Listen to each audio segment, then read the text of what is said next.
And back we go with the rock and roll from the All-Stars Rave. Now, the draft index for both teams. Let's see. With the Florin, the lineup rating is going to Geek.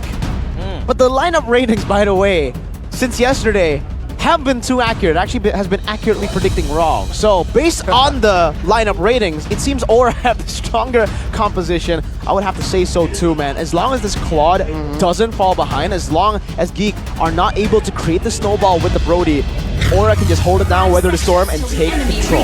Angela mid and a Florin pick. Will this be a 2-0? Or will the Geek Fam squad be able to push us through a game number 3? Geek Fam and Aura Esports back on resume.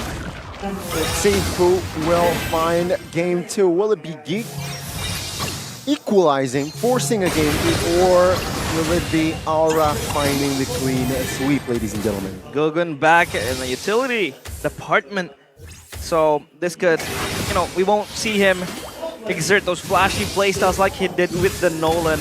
But I feel like that's where he excels. In the objective team fight, oh yeah, skill. He's just trying to melt down a boy in that altercation. Yeah, taking a look at the emblems here is Luke actually with the lethal ignition, so he wants to go for full damage. Gugun, whoa! That's a invasive and he move wins again. Oh, Gugun finding the right skill in the top side will find the first flood. Gugun now receiving damage, looking for an escape, and he will. And that's another early first blood for Aura. Crazy fast clear, man. Aura have just been utilizing these fast clears every single game. Gugun on the box shell will clear much faster than the Fredrin. And we saw it just utilized completely by Aura. The fact that Yaoi again was able to delay Hazel for a bit on the orange buff. And Gugun just winning the red tree battle. He wins it. He wins it off and on the Lord or Turtles, even on the buffs. So Gugun already trying to exert even more pressure. Of course, Aura again, getting that first blood. Again, it's Beloyski that has to fall, Kabuki. So gonna be safe. And I think now, for the side of Aura, they will, play a much more physical-centric type of game with Yehezkiel being the supplementary support in this type of situation. Yeah, weak side for Claude here, so Kabuki has to be very careful. Chidera has the Master Assassin, so this dive could be it could be done. Okay. Hard guard. Okay, hard guard and Blazing Red invested. Yaoi missed on that wild charge though, and that is the saving grace. Geek Fam will not lose a member. Yikes, the wild charge was there to punish, but it just did not connect. And they lost one potential kill towards Chidera. I mean, the Brody could still survive, especially on how much of a lane bully it is. So I think Chidera won't really have that much of a problem. But again, Kabuki will have Yehezkiel on his wings. Sure. I don't know if it's just me, but it just feels like Aran and Luke traded places, right? Luke on the Benedetta and the Paquito in this match. And Aran's on the X-Borg and the Barats. It just feels like they swapped their playstyles completely here. But yeah, I feel like Yaoi here right now, very, very, very annoying. 3 annoying here. Yeah, oh my god. Oh, final blow. Defensive one. Aran under the turret, and Luke will find the clear, but no, that's insanity. Will secure the kill first. Now, moving on towards the top side of the map, it is actually Kabuki now who is trying to defend under the turret with the help of Angela, but Kabuki will fall here by Hazel, no, by Chidera, and it is actually Yehezkiel here now trying to survive. Yaoi! Charge on towards you, but there is not enough damage to take any members of Geek Fam down as Yehezkiel flickers out and he survives. They spent 4 members trying to dive down towards Kabuki. Thankfully, they had that Nether Realm to back them up in the dive. Kabuki, of course, was trying to be saved by Yehezkiel with the hard guard, but it just wasn't enough. And that's well played. Against a Brody, that's what you need to do. You need to stop the Brody at all costs from taking turrets. That's how the Brody can really start to get online around the map. Once he gets one turret, he lane swaps over to the other side and gets more turrets to snowball even harder. So the fact that they delayed that turret take up top, I think Geek Fam might have to just go for turtles now, and it does seem like that's what they're trying to do. Game fact though, Florin was last used in MPL ID Season 12 Grand Finals by Onyx when facing Geek, but they didn't manage to secure the victory. Florin hasn't done too well in MPLs. See your final blow already popped. Turtle, we said it. Hazel now receiving damage, but the Wild Charge will lock Hazel down and will take him down by Good. Luke now looking for Yawi, petrified, Yawi. invested. Yawi looking for an escape under the turret, but it seems like Luke Yawi! will be able to find the goodness! outplay. Yowie! 200 IQ. Luke was chasing him like a dog chasing the bone. But Yowie was so sly in that little pickoff. He's able to kill Luke in the process. Holy. That was crazy. That was crazier than crazy. Yowie, solo kill versus Luke solo with the turret. That was incredibly well played, man. Stellar mechanics, good spacing, good sidesteps away from the eye for an eye and a dash. And now I think it's apparent we don't see Luke a lot on the Benedetta. Maybe he's just not comfortable on it, man. Feels like it's just weird seeing him on this pick. Why haven't we been able to see, you know, his Lapu Lapus? I mean, he was renowned for that, but Heskiel is in trouble. Well, taunted flicker away. Will have the space, but it seems like now GEEK will not commit on towards the mid. Flicker wall charge on towards 2 damage though. Will it be enough? Netherrealm committed by a boy. And let's see. Will it be the recovery? GEEK fam, reinforcements coming. Luke looking for an escape. Blazing duet as well in the side Chidera. of the Aura side. Chidera will be taken out. Aura looking for Luke, but it seems like Luke will is able to escape as Gugun makes sure that he will secure the kill. Finally, a 5v5 ensuing. Yowie is so aggressive with the grok, the wild charges and the flickers.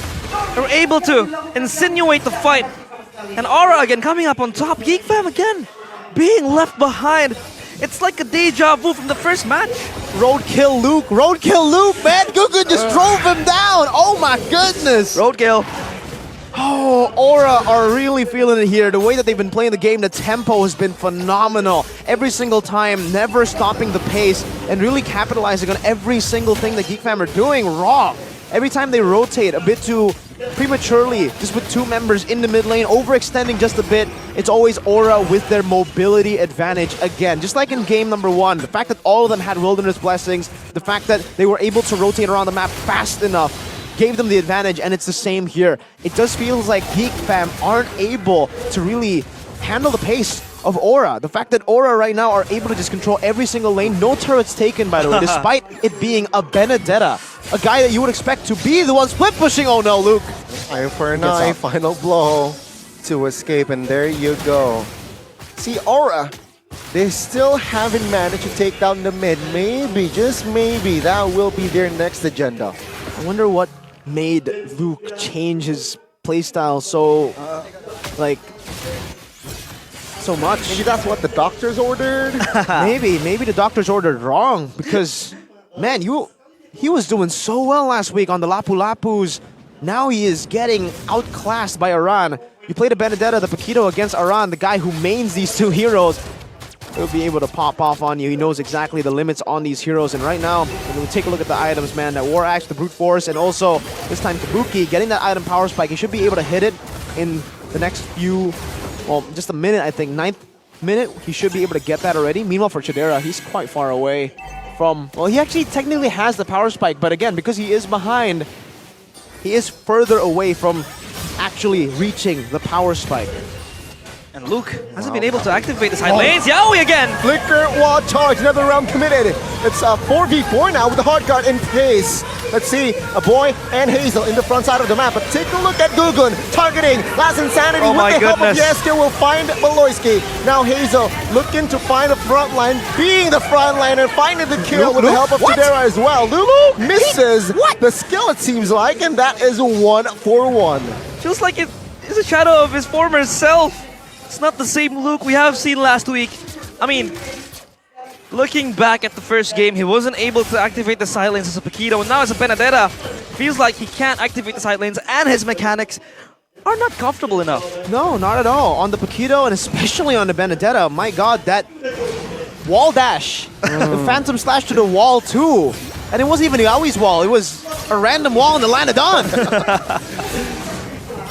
Let's see here, the Lord, though, actually poked by GEEK. Gugun in there with the retribution as well. Now, at the collapse, Kabuki with the blazing duet finding one. Will he be able to find two? Chadera falls as well. Two members taken out as Kabuki secures the double. That's a two members taken out by Aura. Gugun schools Hazel in that retribution fight. You want to win 50-50s, man? I'm the 50-50 king now. As Gugun secures the of the week, the way that he is playing right now. These retries are so crazy for Gugun. Usually it's set up, etc. This time he's just driving by, retrying.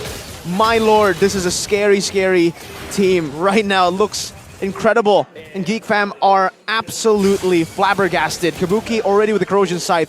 He went for Wind of Nature first, not the corrosion side. That's why in the 9th minute he picked up the Wind of Nature and actually has helped them against Chadera so that he does not get bursted down. There's no kill threat for Geek fam against even Kabuki at this point with a hard guard and Wind. draft is not able to supplement them in the prolonged team fights. I mean, they have to, basically 2 lives in the Nether Realm and Beloyski with a flask. This was the Florian with the healing, but Aura Esports is just able to stomp on them. 2 kills so far towards Geek fam's name.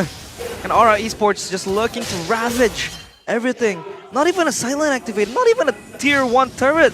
No. Able to be conquered by Geek fam. So this is trouble for them. Feels like they're not being themselves. They severely lack damage too on top of that, right? Let's talk about the damage first here because Luke has the Heptaseas and Sea Halberd. He's not going to get through any of these frontliners with those 2 items. Not yet, at least, until he gets the Milfic Roar. And a boy has been delegated down to just utility job. He has an NOD and an Enchanted Talisman. Nowhere near enough to go up against these tanky members who...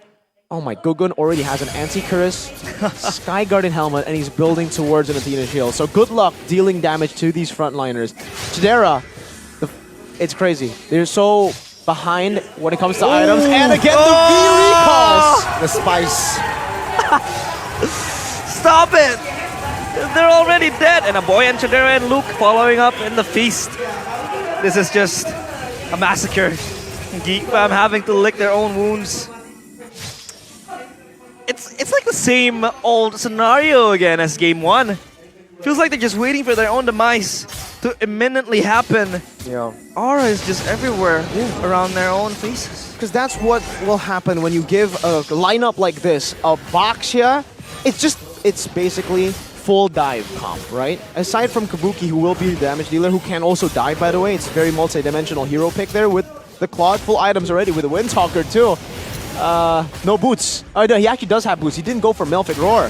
So, full items with the boots. They have control everywhere. They have tempo everywhere. The Angela as well, split pushing in the side, forcing Geek fam to make these errors! Oh, the damage, man! Oh my lord! Even forcing Beloyski to pop the bloom. Just to save Luke's life before the lord. Let's see though. Will it come up? Wow. Soon. Kabuki packing a punch. He's just ready to step forward, getting They're those recalling too. kills. They're having fun at this point, right? Recall fun. I mean, it's the All-Star Rave. They have to be having fun. True. They have to. And so far, Aura Esports, specifically Gugun, has been very solid in the box. In hindsight, would the Joy be better, or you're fine with the box, Angela? If they play like this, I don't think it does. I don't think it matters that much. Both. I think the Joy, they could have definitely made it work, maybe even more. Looking at how the game is being played right now. But they're going to crash the base turret and take it down without the Enhanced Lord. Wow. Let's see here. Gugun versus Hazel. First game, 0 Turtle, 0 Lords for Hazel. Second game, likewise. Luke now receives damage. Top lane turret will be taken out next mid. And Aura has not yet pulled the trigger, looking for that opening, and Yaoi finds a flicker while charged. Nether Realm triggered as well. Last Insanity, everything in the kitchen sink. Brody, though, will find Yaoi, and perhaps that will be enough. Aura looking for the hills now. It's a 5v4, and Geek, they lost all of their turrets, but they find 1. Still an even trade, I think, for Aura. They're able to crack the base wide open. It's just a matter of the finishing touches and how they're going to try to close out the game. Not even at all, definitely. I would say it's a massive win still for Aura. They lost their roamer for 3 base turrets? Man, I think any team will take that trade any day of the week. if they are given that trade, they'll be very, very happy. Ecstatic even. Oh man, fleeting time already. At this point, I'm just waiting for the Holy Crystal for Yehezkiel. It snowballed so much on... It does seem like, yeah, Kabuki's Soulless Boots, Meltic Roar, there it is. In case you think that the Claude hasn't been doing too much damage, here's a bit more. Onto the frontliners now, the Anti-Curse, the Blade Armor for Hazel. Yeah, no, that's not gonna help. The Dominance Ice, only one. I only spotted one Dominance Ice, and it's on the Grok. So, okay, there's Yehezkiel with the NOD, that's why. So they already have two. Meanwhile, let's take a look at the other side. Glass Cannon build for Shadera, actually, with the Meltic Roar, Sea Halberd, DHS, and the Heptasy, so he doesn't go for Wind of Nature. Not even Rose Gold Meteor, so right now, no defensive items for Shadera. At this point, I'll have to say, that's probably the best build for him, the Glass Cannon. Go big or go home. Same thing in game one, but this is the harsh reality when you are this far behind with no turrets. You will not even be able, for the most part, to enter your own jungle. Yaoi is there, the Rock. The Rock. And he has been a very solid Rock at that. I mean, now, GEEK Fam naked without their turrets. A Lord, this time, in the eyes of Aura Esports, will GEEK be able to turn the tides around? Hazel, though, engaging, and Yaoi as the victim. Kabuki 1v1 against Luke. Topside. Oh, he's okay. Both are okay. Now let's focus on the Lord Pit, Lord area here. Yeah, GEEK, they are waiting to react. Zara, they are taking their time here. No hurry. They have slow pushes built up top, mid, bot, every single lane with these super minions already. So really, Aura are in no rush. That's why they're constantly just pulling the Lord over to the reset point so that they can play around it a bit longer. Hazel's doing a good job at pulling it though. GEEK will have to make a decision. At this point, they have to risk it. With the Enhanced Lord taken, I'm not sure if they can defend. Flicker, wall charge on towards one. But completely, they will not collapse. Oh, Nether Realm committed already. Around loses his Viraga armor. Oh, take a look at the backside. Oh, committed. Yes, kill. Finding one. Luke escapes. But now the damage. Chidera flickers. Good winner. But no, Chidera would secure the kill. Kabuki, the backside, will lose his mortality. Take a look. Is this a mistake? As Kabuki will be shut down by Chidera, who finds the double. Yaoi pops the conceal, and Aura, this might be a blunder. Light in the end of the tunnel, but Aran is back! Last decided with the flicker as well! We'll find the shutdown onto Shadera. And it seems like they oversay in the mid as Luke will fall as well. And only a boy is left in the Land of Dawn. Light was there, but it was dimmed down by Aura. Now they're looking for the last member of GEEK Fam. The crystal, and it's in their eyes. Sin, a boy will not be able to hold on for long as Hazel now in the fray. But it seems like Yehezkiel will target the base, and the base will be collapsed. Will be taken out, and Aura, Kalina sweeps GEEK Fam. GEEK Fam falter. That was so scary for Aura.